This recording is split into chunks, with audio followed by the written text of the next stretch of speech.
You'll fight, and you'll fall. There will be times when you'll think you can't rise again. You'll want to stay down, but you will get up, Elpidios. Because you're strong. Because our bloodline is strong. And because we always get up. You'll ask why. And while you'll never know me, know this. You are my son, and I will always fight for you. You and those that will come after.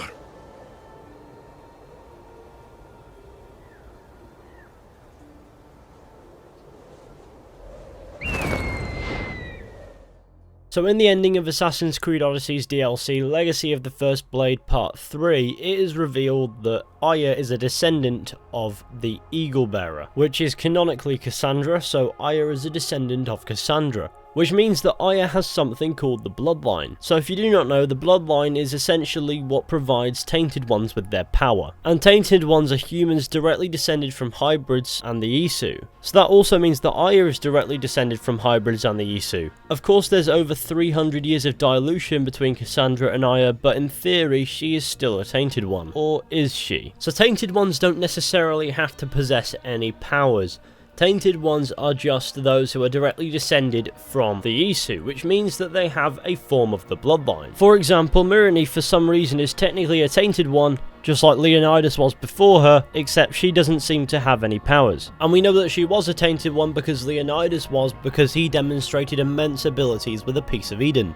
And so it's possible that not all Tainted Ones have the genetic makeup to be superhumanly powerful, which would explain how Aya is a Tainted One, and yet she doesn't seem to demonstrate any abilities. Furthermore, by extension, her son would also have possessed this bloodline, and there you go, Aya and her son Khemu are both Tainted Ones. So the question is, why? Why did they choose to do this? Why did Ubisoft choose to make Aya a descendant of a Tainted One? Well, I mean, for one, they definitely could, because Aya was always described as Greco-Egyptian, which means that she always had a bit of Greek in there in canon. However, I think that the writers misinterpreted this, as after 300 years, you'd just be Egyptian. So there must be some more Greek influence closer to her birth. For example, one of her parents must be of Greek origin. Another reason why they would have done this is because they want to carry on the superpowers, which means that there's something with this bloodline specifically that they want to do.